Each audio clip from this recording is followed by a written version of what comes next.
তৃণমূল কংগ্রেসের চোরেরা তারা চুরির টাকায় তাদের বাড়িতে থাকা পতাকাগুলো সকাল থেকে টাঙিয়েছে শুভেন্দু অধিকারীকে স্বাগত জানানোর জন্য।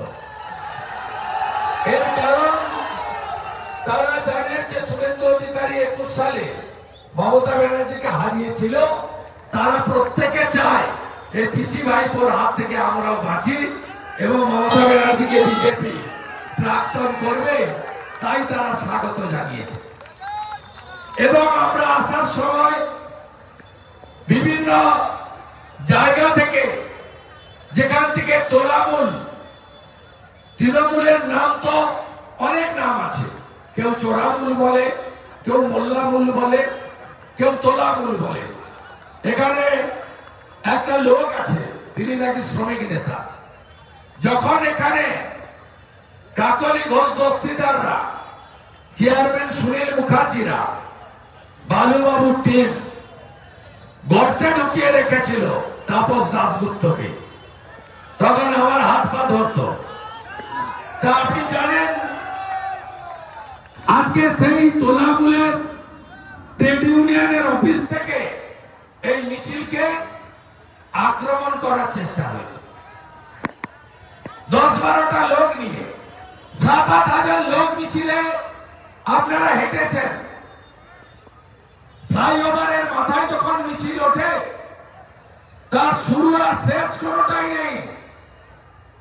মানুষ দেখেছে যে বারাসাতে একজনও এমএলএ এমপি ভারতীয় জনতা পার্টির নেই, কিন্তু ভারতীয় জনতা পার্টির সঙ্গে এলাকার মানুষ আছে। এবং যদি গণতান্ত্রিক ভাবে জিহাদিদের রুখে দিয়ে যদি ইলেকশন কমিশন নির্বাচন করতে পারে, আমি দায়িত্ব নিয়ে বলতে পারি বারাসাতে 7টার মধ্যে 6টা সিট পদ্মফুল পাবে। আমি দেগঙ্গার কথাটা এখনই বলতে পারছি না, কারণ দেগঙ্গাতে ওনাদের যারা ভোট দেন তাদের সংখ্যাটা একটু বেশি আছে। তবে ওটা ছাড়বো না, আমরা ওখানেও লড়াই হবে, ওটাও ছাড়বো না।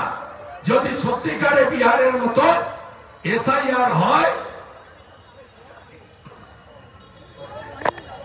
যদি এসআইআর হয়, তাহলে আমরা দেগঙ্গাতেও দেখব যে দেগঙ্গাতেও পরিবর্তন ঘটছে।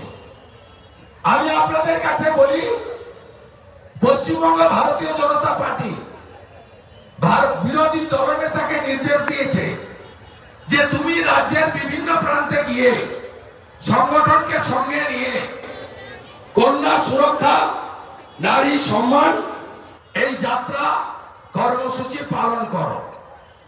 এটা সময়ের ডাক, কারণ এই মমতা বন্দ্যোপাধ্যায়ের 14 বছরের আমলে পশ্চিমবাংলায় সবচেয়ে যদি অত্যাচারিত হয়, অসুরক্ষিত হয়, বিচার না পাওয়া যদি কেউ হয়, তাহলে আমাদের মাতৃমণ্ডলী, আমাদের ভগিনী, আমাদের কন্যা, আমাদের দিদি এবং সর্বোপরি দেবী শক্তি, দুর্গা শক্তি, মাতৃশক্তি হয়েছে।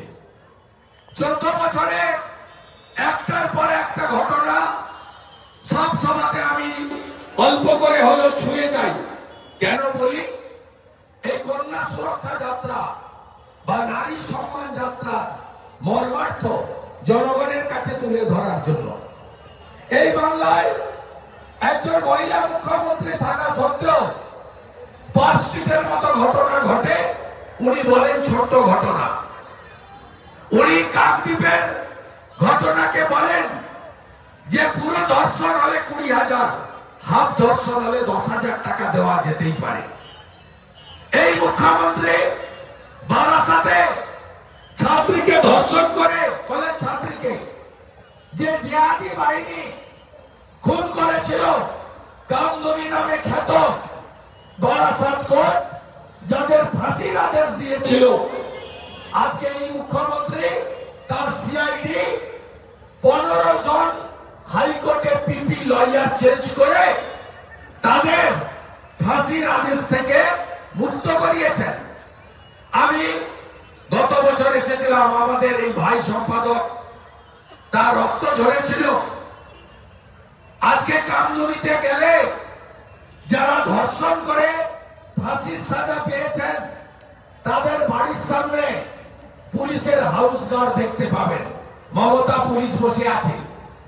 কিন্তু যে ছাত্রী ধর্ষণ করে খুন হয়েছিল তার ভাই সুরক্ষা পায় না, টুম্পা মৌসুমী কয়েলরা সুরক্ষা পায় না। এটাই হলো এই রাজ্যের অবস্থা। এই রাজ্যের এমনই অবস্থা